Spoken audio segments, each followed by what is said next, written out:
Good evening, everybody. Welcome to one more very exciting session on Antwork in the digital marketing domain. Uh, Today, we have a very interesting topic, like we were just chatting about, right? How should content writers think of transitioning into the domain of digital marketing? How do they become full stack digital marketers? So it's an unfiltered session. Uh, it's an AMA or Ask Me Anything session, and the idea is I'll quickly introduce our speaker for the day, and you guys can start posting your questions on the chat box, and I'll keep on passing on the questions to Sanket. uh, and the request is to stay on mute, so that it's convenient for everybody.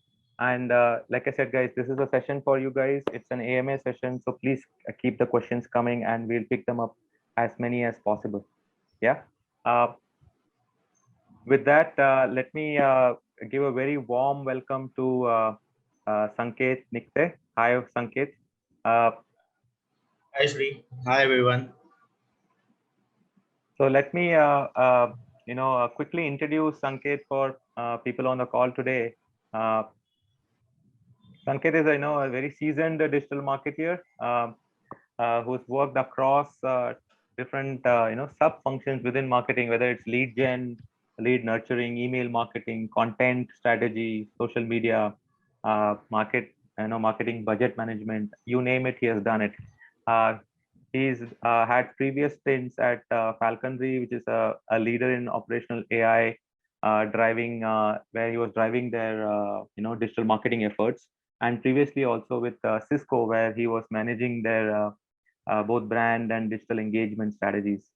Uh, Sanket is also previously the head of content marketing at Hurix Digital, which is a full stack digital marketing solutions provider, where he had under him a full team of writers, copywriters, editors, to manage the entire social media handles, blogs, and other long form content.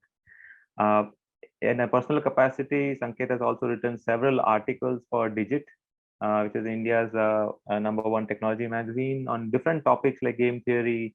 How do you, what are the tips for freelancers to become successful, and so on. So, in short, a plethora of experience in content and digital marketing, and no better person to come and talk on this very interesting topic on how to transition from content writing into the digital marketing space. So once again, very warm welcome, Sanket, to today's session at Antwork. Thank you Shri for that very warm introduction and those words of praises. Not used to hearing that quite often. No worries, man. Our pleasure. So, guys, the idea for today is to dig deeper into this, the role of content marketing in digital marketing as overall function, and then also discuss on how one should think of transitioning or evolving into a full stack digital marketer, especially if you guys have experience in content writing, both as a professional or on an individual capacity. And of course, we will try and take up as many Q&A which is outside of this gamut, but uh, based on time permitting us. Yeah. So with that, let me get started into the first question. So, Sanket, what is the, as a broad level question, right? What is the role of content marketing today in digital marketing? Yeah, that is a very broad question. Okay, so before even we get into content marketing, right? Because content marketing is a much wider term than just content writing. Content marketing involves content writing, content strategy, content editing. Ah, Uh, so let's look at it into two different parts. One is the creation, the other is the promotion. So content marketing does both, right? Let us first now get focus on content writing. How important is content writing in digital marketing? Okay, and so if you think about it, everything that you see or read or every ad that you get, right, is content. Uh, correct. the post that you put up about this today's session, right, on social Mm-hmm. media, on LinkedIn that you shared, and other avenues that you shared it, that was content. When you go to a company's website, which is the digital storefront, if you will, that is populated with content, right? Also, one should stop looking at content only in terms of text. Content is not only social media posts or blogs or case studies or white papers.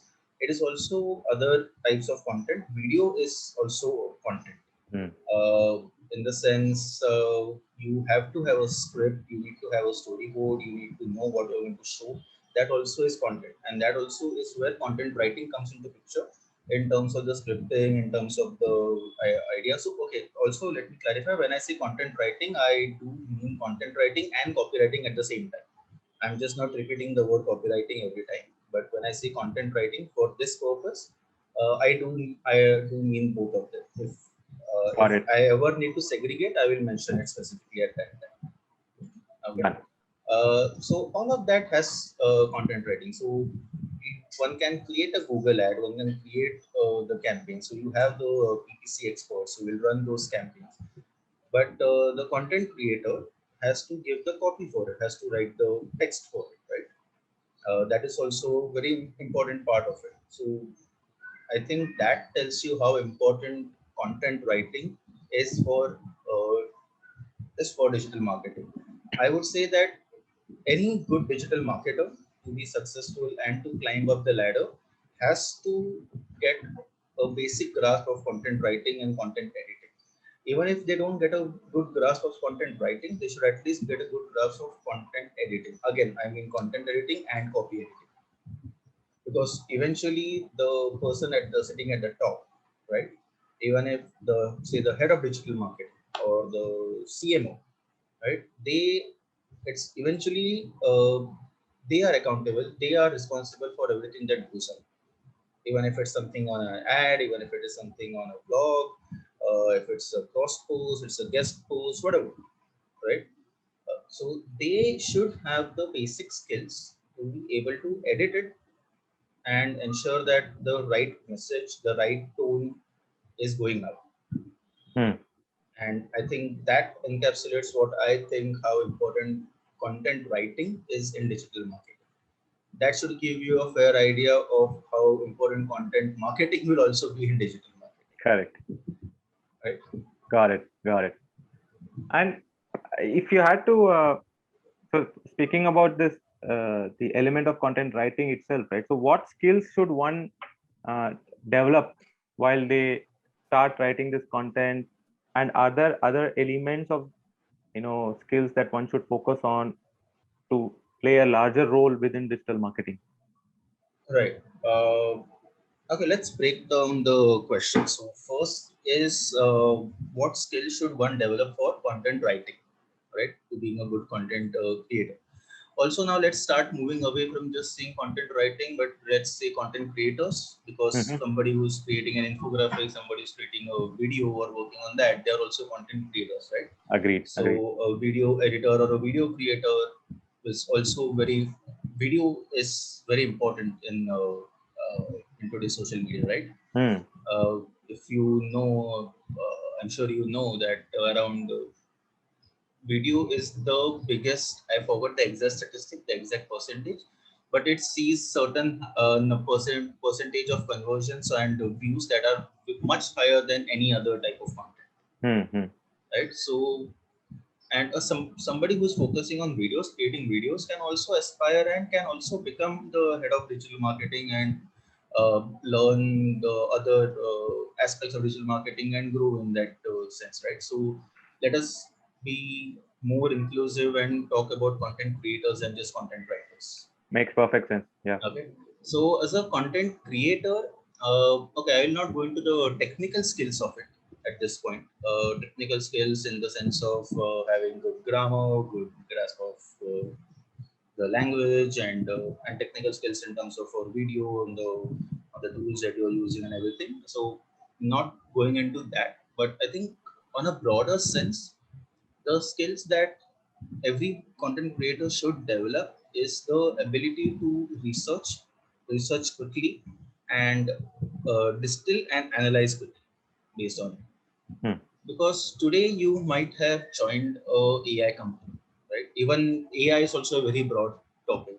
So the company I was working at, Falconry, was in a very specific was a very specific niche AI. It was called operational AI as compared to computer vision or vision AI or audio or something in that sense. It's a very different topic. So the AI used by Falconry is widely different compared to an AI used by a edtech company, right? So today you might be working at such a company. Tomorrow you might join a logistics company. After that you might join a edtech company. Your industry might keep on changing. The type of content that you have to write or you have to create will keep on changing. What you need is to adapt quickly, right? It's to the old quote, adapt or die, right? So evolve or die, basically. So, and that is what I think helped me also. So I started my career, or by the way, also one point, you spoke about my content and my digital marketing journey, but before that, so I have around 6-7 years in experience in content writing, editing, content marketing, and then overall digital marketing. But around 6-7 years prior to that, I actually started my career in finance. Wow. So right out of college, even before I had gotten my final exam graduation results, I had started working in JP Morgan. So I worked for 4 years in JP Morgan, then had my own entrepreneurial stints for a bit here and there, tried different things, and then organically, serendipitously, luckily, whatever you want to call it, got into content writing, and that's where my digital marketing journey started. And coming from that finance background where I was doing and was an analyst, researcher and analyst, and I had to read company reports, had to read industry news, industry analysis, and so on and so forth. These are the two skills that I acquired: quick research and quick analysis, getting to the crux of it, understanding what is required. Right, and this is also what helped me. So when I started working for Digit, when I say working for Digit as a freelancer for Digit, right, I was writing on topics I had absolutely no idea about before I started writing on them. I'm not a scientist. I wrote an entire booklet on gravitational waves, and I'm not an economist. I wrote an entire booklet on game theory. I am not a coder or a programmer. I wrote a beginner's guide to coding in Python. And so that's how I kept on shifting from one topic to other, and then kept my industries and kept changing. I joined Hurix, which was a startup digital marketing agency. So I was working for clients like Kotak Securities and various others across the board, somewhere in finance, somewhere in biosciences, and so on and so forth. And that is, I think so. Coming back to this point, these two skills, quick research, quick analysis, are the biggest and the most important skills that any content creator should develop.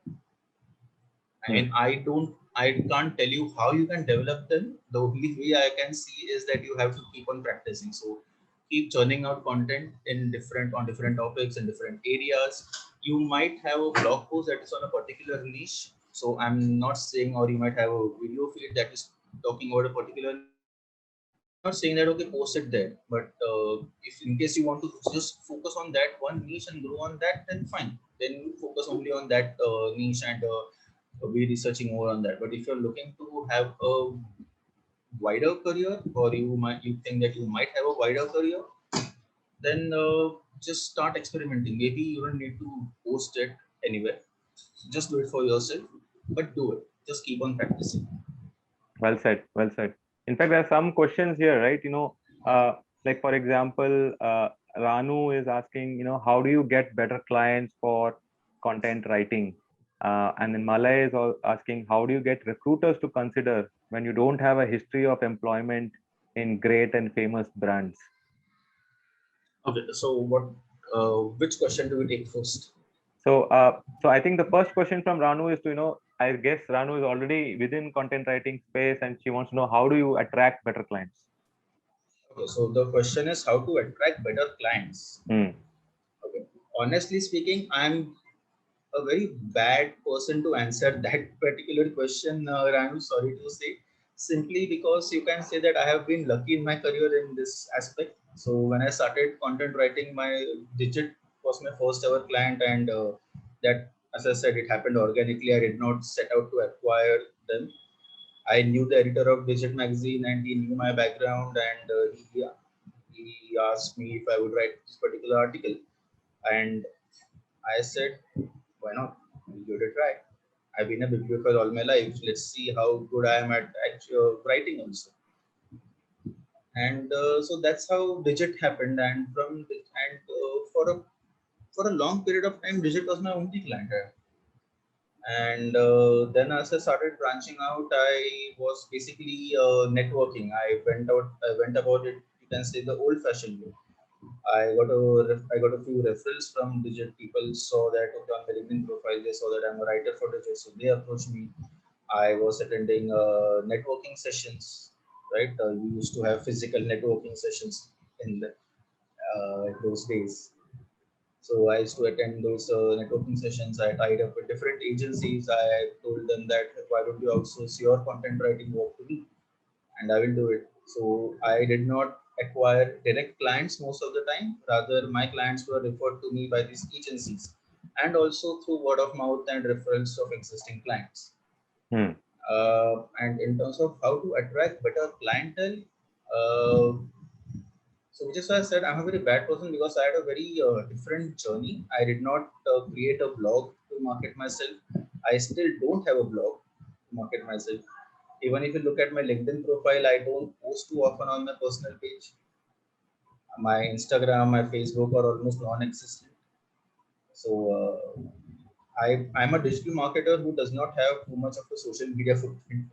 Ironically, I only do it for the companies I'm working at or for the clients that I'm working for. Understood. Actually, there are a couple of interesting questions are coming up as follow up, right? Like for example, there are content writers in the audience right now, right? The question is, what are the key things that content writer should learn to become a digital marketer? For example, Ria is saying, I have a basic idea that SEO keywords is very important. But what else should that content writer focus on to become a digital marketer? Shri, I think we should have run that one poll question just before taking this up. Yeah. So we can still run the poll. Let's get some answers. Guys, there is a poll coming up. It will show up on your screen. Just take 2 seconds to, give your best answer. Here we go.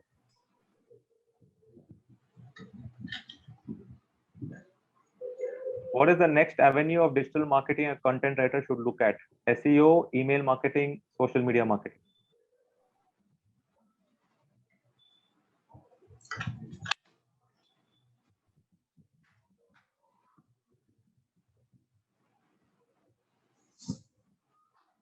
So last few seconds, guys.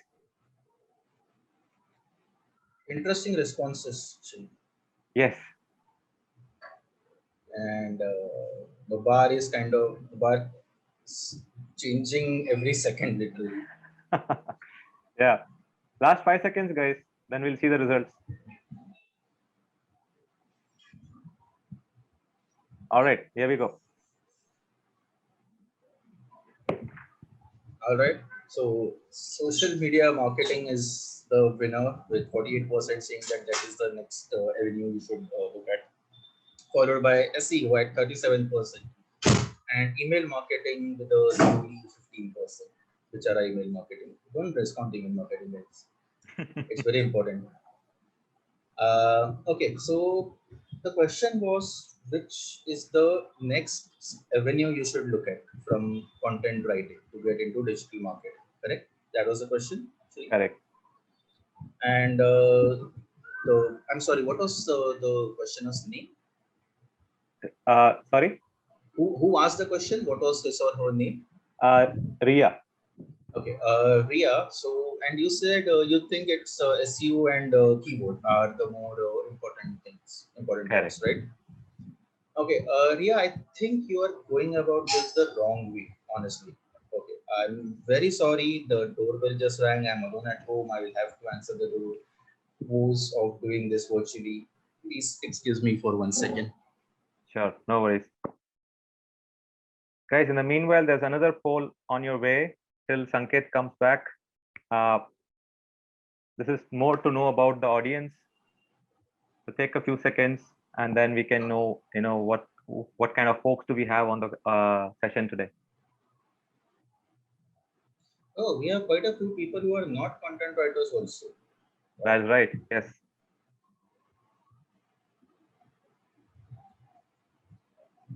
And we have one person who has 7+ years of content writing. Actually, I know who that one person is. So, hi Siddharth. I'm assuming that is you if you did good. All right. Let's continue with the discussion, Sanket. Okay, yeah, sorry. So Ria, right? Sorry, that was Ria. Yes. Okay, Ria, I think you're going about this the wrong way. I will say that if you're a content writer, you should already be involved in SEO and especially keyword research. You should, as a content writer, you should know the basics of SEO, especially on-site SEO. You don't need to get into the technical and the offsite SEO bit of it, but you definitely should know the basics of on-site SEO, which involves keyword analysis and keyword research. So you should know what is the optimal keyword density. You should know long tail keywords and short tail keywords. You should know what is keyword stuffing, and you should know what search engines look for or what they penalize. Okay, so and to going back to the previous poll, can we just bring up those results quickly? Shri? Yes. Right. So I think around 37%. Yeah. So 37% of the people say that SEO is the next step.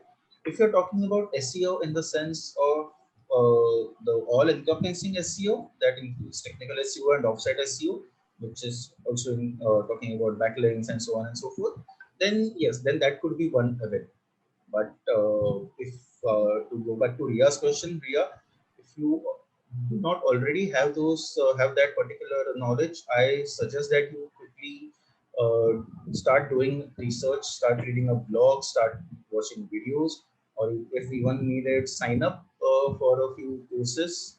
You can even look at free courses. You don't actually. I'm not suggesting that you have to sign up. I have learned everything that on the go and reading blogs and watching YouTube videos. Okay. But yes, if you do already have those skills and that particular knowledge, I suggest that you start doing it ASAP, immediately as soon as after this particular session ends. Start acquiring those that skill and knowledge on the SEO and the keyword research. I hope Ria that answers your question. Maybe Ria, you can unmute, and if you have any follow-up questions, you can jump in if that's okay with the moderator on this. Got it. I think she says yes. Okay, all right. Okay, Cool. so what was the next question then? There were two questions, right? That's right. Yeah. The other question, how to get better clients for content writing? No, that we already answered, Sri. Oh, my We bad, already my bad. spoke Hold about on. that. Let me pick up the new one. So the next question that is coming in is, I have an experience in traditional marketing of 1.5 years. This is from Sanjana. But now I am searching an opportunity in digital marketing. So what is the basic certification or criteria that companies would look for in the current job market? Okay, that's another tough question. So I'll answer it from my personal experience, both as an employee, as someone who has uh, cleared interviews, and also someone who as an employer in the sense somebody who has hired people. Okay. Personally, I have zero certifications. Okay, I'll be heading digital marketing team at a logistics company from next week, and I have zero certifications, absolutely nil. I don't even have a Google certification or a HubSpot Academy certification. Okay, uh, I will not say that that is the only way or that is the optimal route. I just had a discussion about this last night with my friends, and they rightly pointed out that yes, I'm not the norm. I might have gotten lucky also. So don't go by my personal journey. In terms of what certifications you require, a Google certification and a HubSpot Academy certification are quite uh, known and very well received in the industry, and are also very well valued by employers. So if you want to get into digital marketing, you need to first, there are different avenues in digital marketing, right? Digital marketing is just a umbrella name, right? So there is obviously there is content writing that includes content marketing, there is SEO, there is product marketing, there is people who even specialize in email marketing. There are jobs only for email marketing. So again, to those 15% of the people, those four people who said email marketing should be the next avenue, yes, it can be still the next avenue for you, because there are well highly paying jobs, and that though people who work only on email marketing. Okay, so Sanjana, you need to first identify what you want to do within digital marketing, within the ambit of digital marketing, and then start researching, start reading upon it, start acquiring that knowledge, get those certifications, because yes, the certifications will help you get into the maybe your first job, crack maybe help you cross that invisible barrier if you find anything, if you find such a barrier. So yeah, Google cert, to answer to that very the question very specifically, Google certification and HubSpot Academy certifications are highly valued. But what you want to go, that is something that you need to decide. I will suggest look at what your previous experience is, then see how where does it transition the best, and if explore that area, do some research about it, see if it excites you. I will also suggest go to job portals, LinkedIn Jobs, Naukri, IIM Jobs, and so on and so forth. Go to job portals, search for that particular job role, see what are the roles and responsibilities of that particular job role, and if you feel you will be happy doing that day in and day out, and if you do, then you can jump and pay for a certification. And you might not like the first one that you pick up, okay, which is completely fine. You might not want to be a content writer, which is absolutely fine. You can go into SEO or something else, another avenue of digital marketing, which is absolutely fine. But ensure that uh, you are okay and you will be happy doing that particular job. Guys, can you hear Sanket? I just put on the chat box, guys. Okay. Yeah, we can hear you now. Yeah. Okay. Got it. Uh, Am I audible now, Sri? yes. Cool. Okay. Next question is from Srijani. This is a different profile. She has a 3-year business journalism, uh, you know, experience, having worked in 2 leading media organizations. And she says she's not typically a content writer, but can you suggest how to make the transition in digital marketing with my profile? Okay, I'm Srijani, right? Yes. Srijani, if you don't mind just typing on chat, why do you think you're not a content writer? Why do you say that you're not a content writer? Can you just clarify that for me first, if you don't mind?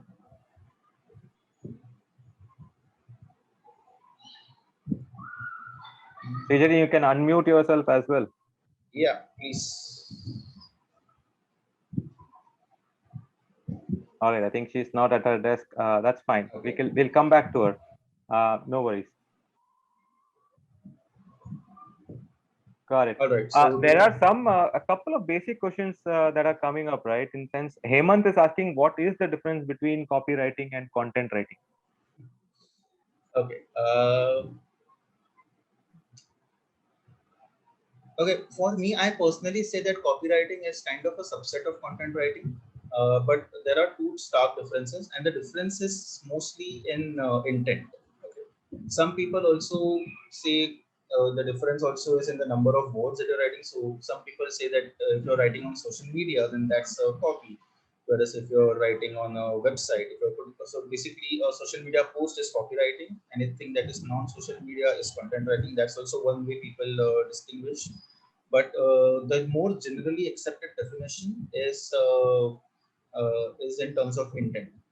So content writing is used for educational information plus sales.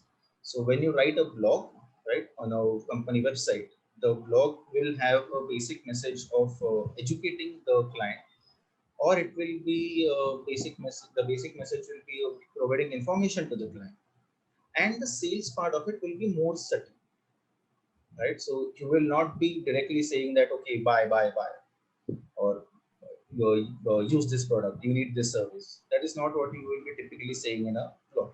You'll be doing it in a more slightly subtle manner. So you'll be informing them, okay, this you're talking about their pain points, or how to use your product or service, solve those pain points. Then you will have links pointing to other blogs that you think that are relevant to them. You will have links pointing to case studies. You'll have links pointing to your product page, and so on and so forth. So that is a user journey that happens, and it is more, the sales aspect of it is much more subtle.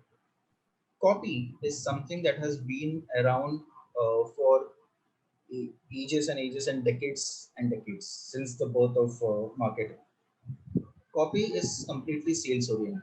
So whenever you go to Google and if you type something and you say type a course and say, when you type a course in digital marketing, you will see a bunch of ads, right? You'll see a bunch of ads from Coursera, from Udemy, from various other providers. And those ads are typically very sales oriented. It will typically say that 50% off on this particular course. It will say guaranteed job for in digital marketing after this course, or it might even say something, learn digital marketing today, sign up now.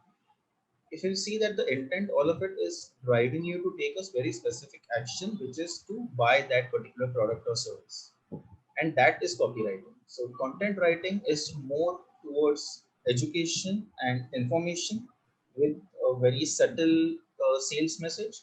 Copywriting is out and out focused on sales, and I personally, this is my personal opinion, I personally feel that copywriting is tougher than content writing. It is easier for me to write a 1,000 word blog than to write a 280 character copy that will effectively still deliver the message and motivate the viewer to buy. I mean, that's just me personally. Some people also find it the other way around. Got it. So I think that makes sense, Sanket. So there's a if I had to put the two buckets of people right now in this audience as well, right? There are some of them who are freshers who want to get into, don't have the content writing experience and want to get into digital marketing as a profession. Some of them are content writers who want to make that transition, right? So let's take the two segments separately, right? Uh, we said that, okay, the next eventual steps for moving into digital marketing could be either get into, let's say, email marketing or social media, or even get deeper into SEO, right? Uh, how does one go about effecting that transition, right? What are some tips that you would give to these guys who want to make that transition? Right. So, okay, let's assume that we are talking about people who already are content writers. Okay. People who are freshers, who are already not content writers, or not even in digital marketing in any way, and want to get into. I will just repeat what I said earlier to it. I believe it was Sanjana. Pick up one particular aspect about digital marketing, read up on it, research, understand what it is briefly, go to job portals, understand what is a day in and day out job, see if that excites you, get the certification, start applying, and hopefully get a job. And then from there onwards, the rest of this answer will be applicable. Okay. So yeah, so if you are already a content writer, how do you acquire the skills and the knowledge to expand your portfolio, so to speak, to make a transition to a full stack digital market? From my personal experience, what I realize and what has worked for me is on the job training. Basically what you do is, I started as a content writer, and I realized soon enough that I don't want to be a content writer. I want to uh, grow beyond content writing. Nothing wrong with being a content writer and being a 10-year plus content writer slash editor. Those are also very fantastic jobs, very high paying jobs. Okay, but that is not what my aim was. So what I did was, I started reading up more. I started researching. I did, basically coming back to what I said right at the onset, research and analysis. I researched about the different aspects. So for me, the next jump was to learn about overall content marketing. So content marketing basically can, like I said, can be divided into two buckets: content creation and content promotion or dissemination. Okay, so I started learning about that aspect. And as I started learning about it, I started pitching to my clients that okay, I will devise these strategies also for you. Initially, I said I will do it for no extra cost. I will not charge you a consulting fee or anything. I will create the content and I will also suggest these strategies to you. And that's where I did my experimenting, and I see what was working, what was not. And incidentally, that is also how I landed my first job. I was pitching this to a client that I will do outsource. You don't have a content marketing team. Why don't you outsource it to me? I will do it for you. And they said, why? Why? Here's an idea. Why don't you join us instead? Hmm. And so that's how I got my first job in first corporate job in digital marketing. Uh, so that is the first thing that you check. What is the next? So content writer, you can see about content marketing. That is basically promotion. That is the next. I will say that that should be the next step you can look at. Beyond that, how do you grow is, so when you're in content marketing or so even as a content writer, right? In a digital marketing team, you have all of these other people. You have somebody who is looking after the website. You have somebody who's looking after the SEO. You have somebody who's running various ad campaigns. Within that, also you have somebody specifically working on social media ad campaigns. Somebody working on search engine marketing specifically. What you start doing, and this is what I did. I started talking to these people and telling them, "Can I just see what you're doing? And can I help?" I mean, it was an extra work I was taking, extra workload I was taking while doing my regular job, uh, an extra unpaid work that I was doing for the company. But I started telling them, why don't you let me run this particular campaign? Let me help you with this, or I'll create it for you. Or okay, you want to run this social media campaign and you need to have the entire art, right? You need to have the creative with the copy and everything. See, I'm a content writer. I'll help you with the copy. Why don't you also let me help you with the creative? I'll take that as a project. I will work with the creative team and I'll deliver the final material to you. And for them, because I was often taking some of their job and not asking for more money, they were more than happy to say yes to. And so that's how I started learning about SEO. That's how I started learning about AdWords and about campaign management and so on and so forth. And then what I did was, whenever you jump to a next job, and this has been my philosophy, jump to a job where you know 80 to 90% of the job. 10% of the job is something that you do not know. Do not be afraid of taking it up. Is my very strong recommendation. That 10% or 20% that you do not know, you will learn and you will figure it out because of the pressure that you have to perform. You will research, you will talk to people, you will ask your friends, you will go on Quora, you will go on Reddit, you will engage in those communities, you will ask those questions over there, and you'll get the answers, and you will learn on the go, and you'll actually be implementing what you are learning.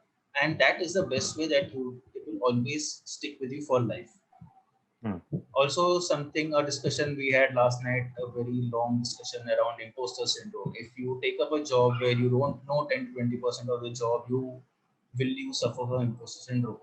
You might. I don't know. You might. Personally, I never did. Was it just pure confidence, or was it just pure that I was not self-aware? I hope I'm self-aware. I mean, I was self-aware that to realize that I don't know this 10% of the job, but I was confident that yes, I will learn it on the go, Got it. and I did. And I think that you should also have that same confidence, because that is the most effective way for you to keep growing your career. Hmm. Okay, but remember, don't fall below 80%. Don't go into a job where you don't know 80% of it. That will Correct. be really bad. Correct. Okay, No, I so think that's well put. I mean, it's true for a lot of careers, right? Not just restricted to digital marketing, I guess, but yeah, yeah, of course. all the more important for digital marketing because it's evolving on a daily basis, if not Yes. monthly, right? Cool.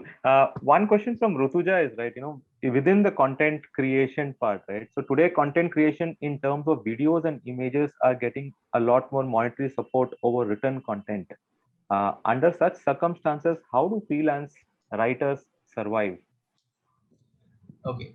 Uh, okay. Again, those are actually two questions framed in one. The first question is whether how important is content writing, text or blog post, textual content writing, and the second half is how do freelance writers survive. Honestly, how do freelance writers survive? It's a very tough market, honestly, because you will have people who are charging literally pennies, who are working for 25 paise, 20 paise, 50 paise per word, and that is not a sustainable model. Personally, if any content writer worth his or her salt has to charge minimum starting of say 2 rupees per word. And then you have the question of, okay, but clients will come and say, but hey, I have this person who is charging only 50 paise, why are you charging 2 rupees, or why are you charging 5 rupees? As you keep on growing, right, as you keep on getting experience, you will keep on also increasing of your rates. A friend of mine I know is charging around 10 to 12 rupees or in 15 rupees per word, Oh, and he's still getting those clients because he has that level of experience and he is that good at his job because he has around 10 plus years of experience now, right? So how do freelance writers survive?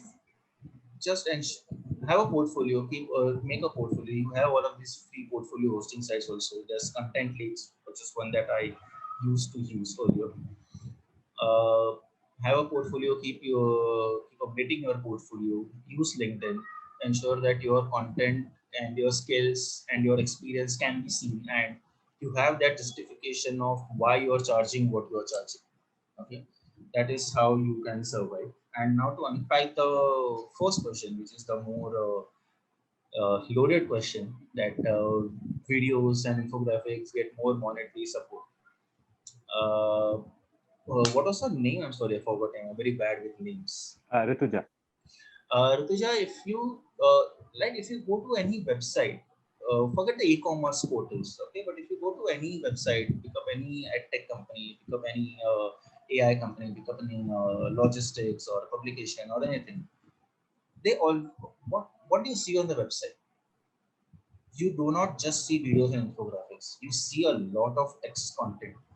The website, the homepage, the industry pages, it has the text content. The product pages explain the product what they are. Every website has a blog that they maintain, right? They if somebody will some at different intervals, somebody might do one blog a week, somebody might do one blog a day, but they have a blog section, right? So every company, every brand knows and understands that it is very important to have written content.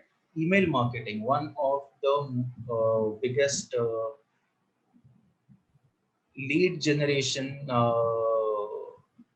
avenues of content of sorry one of the biggest lead avenues of lead generation is email marketing, right?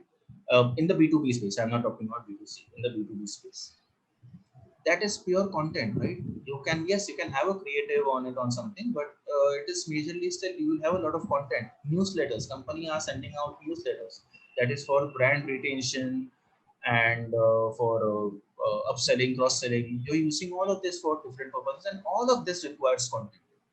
So video do see higher engagement, but that does not detract from the importance of the written word and blogs and other forms of content. So a content writer is equally important to a company as a video creator. Hmm. Okay. Got it. One more question before we take a quick pause, right? Malay has this question, right? Some jobs want marketeers from an agency background, and it has become a bigger problem when you are an in-house employee. How does one deal with this? So they ask for experience, running ad campaigns and so on. Basically, a versatile portfolio. Okay. Hold on. So somebody is posting a job for a content writer who has experience in running ad campaigns. Is I that No, I guess Malay is referring to a marketing job, a digital marketing job, but preference being given to an agency background as opposed to just uh, a niche kind of an experience, say content writing. no, I'm sorry, I'm still a bit confused because within digital marketing there are various rules, right? Let me So, do one thing. Malay, unmute yourself and ask your question live. Let's make sure you get your question right. Hi, so I was using my father's account. My name is actually Sanjari Ghosh, No yeah, worries. and Go ahead. further changing it. So yeah, as I was saying, I would actually say I've seen a lot of jobs like this. I am currently a content marketer, I would say, not just a writer, but I see many profiles where they want a digital marketing executive, analyst, or even a content manager. And they will say things like they want experience running ad campaigns, they want you to understand analytics, and not just that, they want to see a portfolio where you can show these results. And they also say sometimes that they want an agency experience, showing that you worked with diverse brands. right. Okay. As an in-house marketer, Okay. no diversity, no versatility. Okay. Understood. Okay. Now let me unpack that question. So this the particular company that is of saying that okay, you have found many companies asking for a role that you have experience in running ad campaigns or experience in analysis. Those are they are looking for that particular role, right? They are not looking for a content writer who has that experience or who want to transition into this role. If you have an experience in running ad campaigns, be it for an agency or be it for your own brand that you're working at, then that is the rule for you. You might be, or you might be doing running analysis and reports and working on CRM. Then that would be the role for you, right? So you say you are a content marketer, you will be looking at jobs that are in that area. You will be looking at the next job. You'll also be looking at will be in content marketing, right? You will not jump directly into say SU. You will not jump directly into campaign management, right? So that it is, I would just say that that particular that company requires that particular role at that time. It is, and there are people who have that experience who will fill that role. You do not have that particular experience or you do not have that particular skill, so you cannot fill that particular role. If somebody who already has been working, say somebody is working in say Tata and working in the digital marketing team in Tata and running the ad campaigns for Tata. In terms of what portfolio they can show is they can show that they have been running the ad campaigns for Tata. Let's say assume Tata Click. They have been running the ad campaigns for Tata Click, and they can talk in numbers as to what was the ad spend, what was the ROI, what was the CPC, what was the customer acquisition cost, what was the overall revenue, and so on and so forth. And that essentially becomes their portfolio.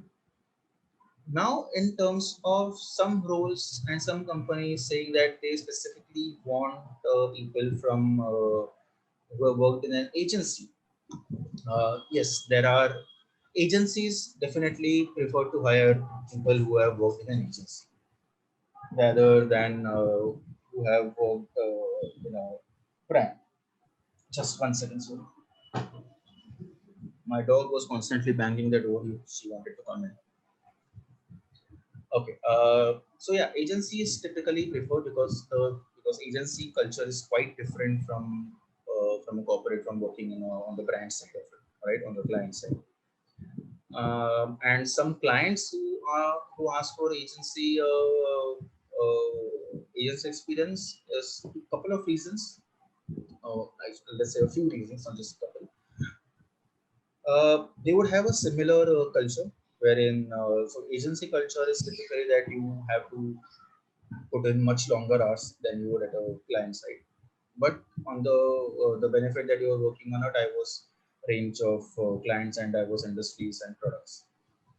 That brings me to the second point, that this particular brand might have been a variety of products and a wide range, and which is why they are looking for someone who has worked in an agency. So they know that person is used to working with multiple products. Third reason is that particular role might have to deal with an agency.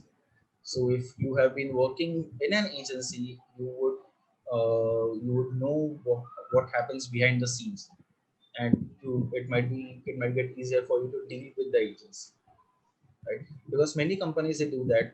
What they do is they hire somebody as a executive for ad campaigns, and then they hire an agency, and this person coordinates and guides the particular agency and keeps a check on whether the agency is doing a good job and whether it has a good ROI for the company to hire the agency. So the cost that is going into the agency versus what is the revenue and the eventual profits that we are getting from those from that agency. So, which is why then those companies might see. But I also say that for every one profile that you find which insists on having agency experience, you also find 10 profiles that do not require agency experience. Okay. I'll also say that next week I'm starting a new job. I will be leading the digital marketing at this logistics company. On the if you went to the job portal, they had clearly mentioned MBA required. I'm not an MBA. So, but when I spoke to the HR, to the recruiter, she called me. She said that, yeah, but experience is just as valuable. It can even supersede MBA. So, if you find a job that you think you're the perfect fit for it, don't let this one particular line stop you from applying. Even if they say that agency experience preferred, you can still apply for it. Uh, and if you were asking about, if you want to ask about which is better, agency or being on a client, that's a very personal choice. I cannot answer that for you. I've started in an agency, but I did not especially like working in an agency, so I moved out. I know people who love working in an agency. I also know people who have been started their careers on the client side, but wanted to shift to an agency, and they did successfully. And both careers have been successful. It just depends on what do you want to, how do you want to do it. It also depends to a great extent on which agency do you join. Some clients give their agencies a lot of freedom in deciding the strategy and deciding the end product. Some clients do not. Then at that such times it can also get very frustrating, which is also a big reason why people want to shift from agency to the client side or to the brand side. And that's also a reason why I wanted to shift to a brand side. Some people don't want those extremely long hours, which is why they shift to brand side. But some people also will get very bored in working on just one brand, one product, one service, or within that particular niche and that particular space or sector or an industry. So you can go to industry, so you can go to the agency side where you're working on a wider range of products. So I hope that answers your question, Shivanshi, right? Yeah, I think she said yes. Yeah. Okay, Cool. all right, great. Guys, quick thing. We'll just take a quick pause here.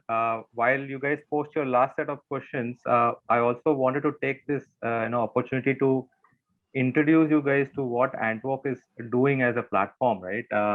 Similar to what Sanket has been talking for the last 40-50 minutes nonstop. We also believe that three things, right? Learning from through by doing, right? That's one of the core things that he's also talking about while you transition from either as a fresher or when you want to move from content writing into a full stack, digital marketing role. Try and get that experience. Second thing he did on his own was try and talk to his colleagues and say, okay, I'm going to work with you. I'm going to learn from you, which is what we also believe in. How do you learn from practicing professionals who have been there and done that so that you can become better? And a live immersive classes. This is of course focused on educational kind of a setup. How do, and not just using self-recorded content, which typically we lose motivation after the first week, right? So these are three philosophies that we also believe in, and based on that we have started an experiential learning movement, which is backed. The logos that you see, these are people working at these logos, brands who have come and contributed content on our platform for absolutely free. These are micro videos. Do check it out on antwork.com, right? Uh, Based on that feedback, right, the content that got created and got consumed, we said, hey, we just love the content. Why can't you create a platform or a program where we can actually come and get a more tangible outcome, right? So using that feedback, we have started a master's program in digital marketing. It's a 16-week program with almost 100 hours of live classes. It will be totally run by leaders working at Amazon, Google, Unilever, Hotstar, MoEngage, and so on, right? Multiple brands, professionals coming and taking these live classes for you. They have designed real world projects, which you will be executing every week for each of the module, whether it's on SEO, whether it is on Google Analytics, or even for brand and storytelling, right? So there are close to 10 to 11 modules we'll be focusing on, right? Of course, you get to get your hands dirty on the latest tools, and it's a 16-week program. The next batch is starting in the next few weeks by end of July. So if you guys are interested, do have a look at the program. I will post the link on the chat box as well.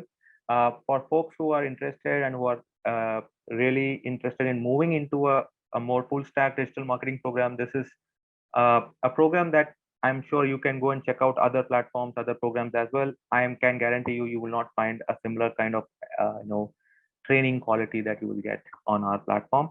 So do sign up on the platform. Anybody who signs up today, there is of course a special discount, about 5,000 rupees off for you guys. So do check it out. I will put the link on the chat box. Yeah. Let me quickly get back to the Q&A with Sanket. Sanket, one question I want to ask, I think this question is on top of mind for a lot of people also, right? If people want to transition, let's say from or let's say an entry level kind of a role into digital marketing, what kind of salaries can they expect, as they start their careers? Okay. Okay. I'll give you like answer this in generalities than specificities, because the salaries have been very different, and I obviously can't disclose the salaries at my previous organizations, and also because I will be starting to recruit from next week onwards, so I can't have my new organization also talking about it. But it also depends a lot on the role. So, as a content writer, you can expect. I would say not just a content writer, in any as a executive role, right? As a entry level role in digital marketing, you can expect a salary ranging from anywhere between 25 to 35, or say 40 per month. That I would say is the entry level salary that you can expect.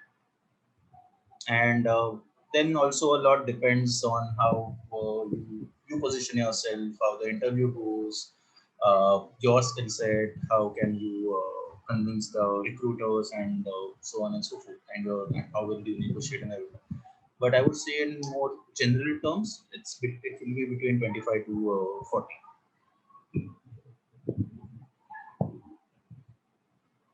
Sri, you're on mute.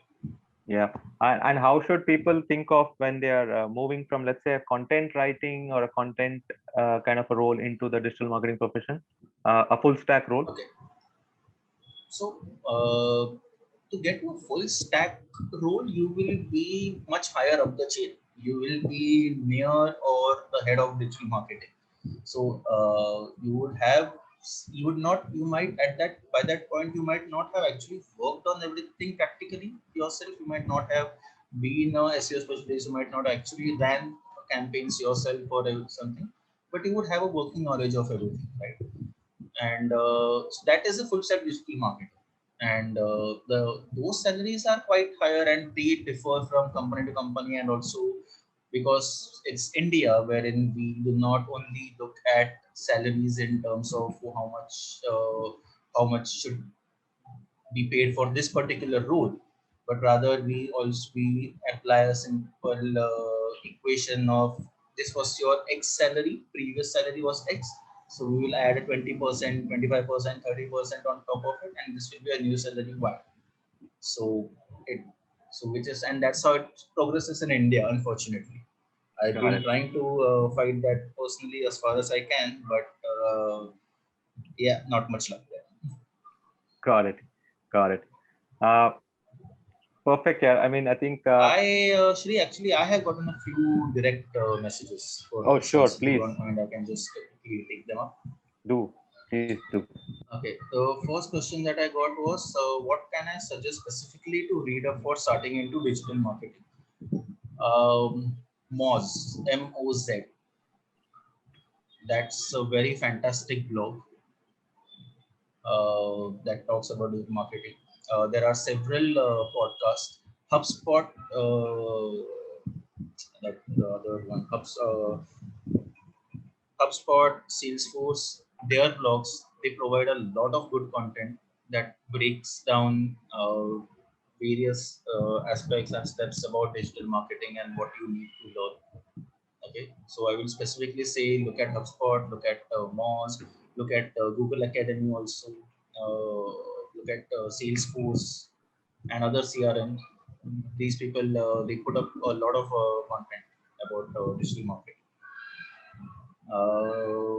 Next question that I got was of major barrier to entry to entering the marketing space is the industry specific jargon that one encounters. How can one talk the talk, get acquainted with the jargon? Again, content, read, view content, listen to podcasts. So if you start reading up the Moz basic content, right? I think he also Moz also has put up on basics of digital marketing. They will start talking about these terms. What does PPC mean? Within PPC, what is CPC? What is CAC? What is CPL? How do you calculate these things? What is affiliate marketing? How do you link? How do you look at revenue per link? What is link earning? What do you mean by link earning? What are the different strategies? What is top of the funnel content? What is bottom of the funnel content? What are EVM strategies? So basically, just read. There is a lot. I mean, a lot of content available on YouTube and on these various blogs and websites that I just mentioned earlier, and they break down everything. And if you encounter something, again, research. If you find something that they say that, okay, for example, they have said top of the funnel content and they have not explained in sufficient detail of so what is top of the funnel content. Even if you just simply Google top of the funnel content examples or what is top of the funnel content, you again be bombarded with a plethora of links that will explain in detail what is top of the funnel content, give you templates for it, give you live examples. You'll also find companies like Social Samosa and such and AdWeek who have awarded brands for running great top of the funnel content or for running great marketing strategies and so on and so forth. So I hope that answers the question. Basically, just research, and research. Nothing else. That is what I did. That is how I learned. Like I said, I don't have any certification personally. I have never gone through a course, but yeah, I simply researched. I simply spoke to the people working in other teams and other roles. I kind of shadowed them, see what they were doing. I asked them questions, and yeah, and that's how I learned, and that's what helped. Got it. Perfect. Any other questions that come to you directly, Sanket? Do you want to take up? No, I think those were the only two questions. Perfect. And anyways, we are out of time. We are already 5 minutes beyond the 1 hour slot. So once again, just want to thank Sanket. Wonderful session. I'm glad that you took the time out today to come and oh, we do have a question from Manika. Sorry, Manika, I must have missed your question. Just let me take it up. Uh, let's see.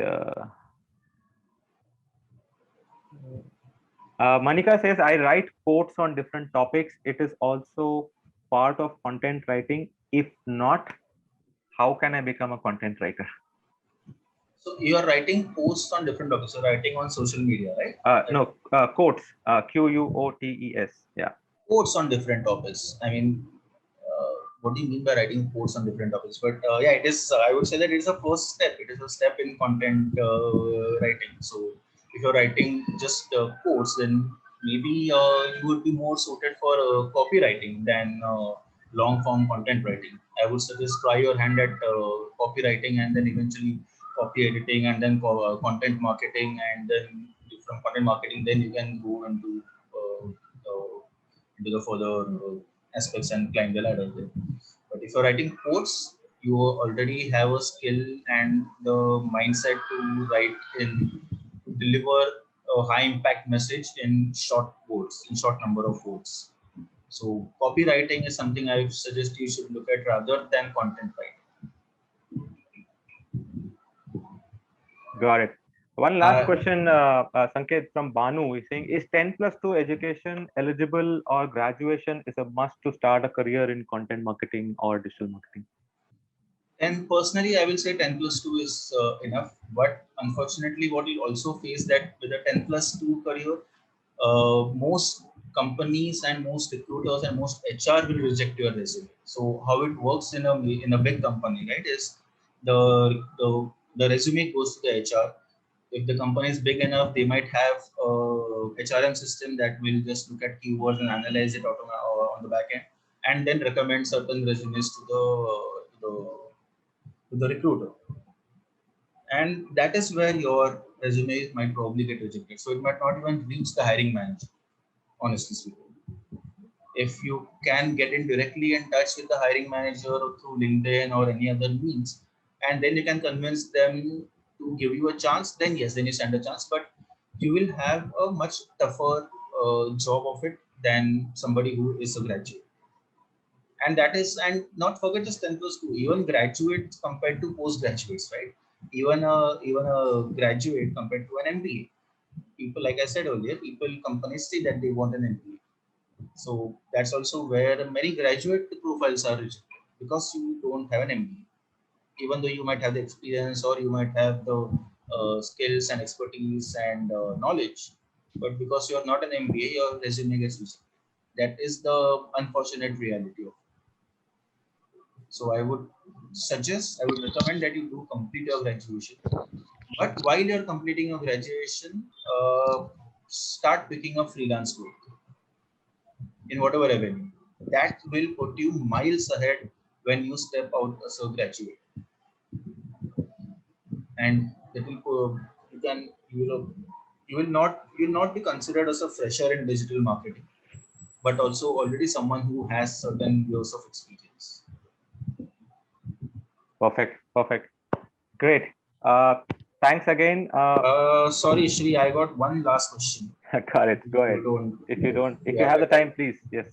I have the time. I don't have a problem. My wife is still not back from, so yeah, I have a Got it. So okay, this person has not put the name. So they said that I have almost 10 plus years in different streams. How would you suggest a good way to transit in digital marketing role where I will not lose on monetary package also? Uh, Honestly, I'm sorry to say, but you will lose on monetary as well.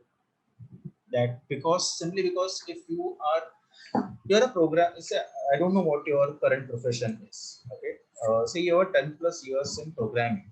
That does not immediately translate to a role in the digital marketing. One way for you to translate that role is you can build models for analysis. for strategy, marketing strategy analysis. You can build models on how you will analyze the Google analytics data, how we will analyze the Facebook ad data, and so on and so forth. And that could be a way, assuming if you're a programmer, I'm just saying. But not all of it is transition, right? Your and all not all of your skills and everything is transition. So you will have to suffer some monetary loss. Okay, I know that even I had to suffer some monetary loss, considering that I transitioned from finance into digital marketing after around 7 plus years, after around 6 7 years in finance. And even now, I say that I also had to suffer a monetary loss. But yes, after the initial monetary loss, then how do you pick up stuff? Okay, and how do you better yourself? And how can you improve yourself, gain more knowledge, gain a wider knowledge, and get uh, into the climb the ladder. That's where you can recoup those losses. That's what I would say. Okay, so you are working in travel and immigration. uh, I would say then look for an industry or look in your company itself, whatever your role is. See if you can work in the digital marketing team in that company, because also then look at a company that is already in your industry, because that will because we have a lot of barriers, right? You have one barrier of learning something new. You have one barrier of taking a monetary loss. Let's break down one barrier of not knowing the industry. Go into a company that's already working in this industry. See if you can get your foot into the door in digital marketing there, because at least will know the industry, and that is where you can recoup some of the losses. You can negotiate with the hiring manager and the recruiters that you have 10 plus years about this industry, and basically what you need to do is apply that industry experience into market. So what you can say that you will be a valuable asset in terms of helping the rest of the team, apart from doing your own role, helping the rest of the team to understand the industry better, because you know the ins and out of that industry in a much better way that somebody who is a fresher but has the certification and the technical skills, and you can guide that person. So you can position you that's how you can position yourself. Eventually any interview comes down to sales. To put it very crudely, every person in the interview, you are selling yourself. And who sells what also keeps on changing. If the interview likes you, right, then the interviewer starts selling you the company. And I suggest that always keep a lookout for that particular switch. If you ever see that switch happen, wherein the recruiter is now selling you the company, that is when you kind of have the upper hand. That is when you can start negotiating from a position of power. So you can that is where you can start negotiating on the monetary aspects and other related aspects of it. So in an interview, both are selling to each other. Obviously the candidate starts selling first. Once the recruiter is sold, then the recruiter starts selling. And so if everything in sales and marketing is simply to do with positioning and messaging. That is the crux of marketing. If you can position your brand and your company, or in this case yourself, perfectly, and you can get your message and the right message across to your clients or to the recruiter, then you have budgeting. I hope that answers your question. Perfect. Yes, Shri, over to you. Anything more questions or I think that's next? it. I think most of the questions have been answered. Once again, thanks a ton for taking out time, guys. Let's give a big thumbs up for Sanket for taking out time on uh, today in the evening, and helping us through all the questions that you guys had. Uh, Definitely would love to have you again, Sanket, in a few weeks' time. And guys, if you have any questions about the program, do check out the link I posted in the chat box. Take a look, and one of our education counselors will definitely reach out to you and give you a lot more guidance on that. Yeah. with that, Shri, what I also suggest is, if you don't mind, maybe put in my LinkedIn profile if somebody wants to connect with me offline and they have any further questions or want definitely, any more guidance. definitely, I'm more than willing to help. definitely. Let me do that quickly. Sanket, Upendra here. Yeah. Hi, Upendra. Upendra from Saturday Club. Can you share your number, please? Hi, Upendra. Okay, Shri, to give you some background, Upendra is a friend from my networking days. So Got when I it. said that when I was freelancing and I was networking, so he's a Mhm. friend from my networking days, and he seems to have lost my number for some reason. Yes, Upendra, I'll connect with you. Yeah. Okay, Sanket. It was a nice session. Anyway, Okay, thank thanks. you. All right, guys. Thanks a lot, Sanket, once again, and thanks everybody for being patient and staying till the end.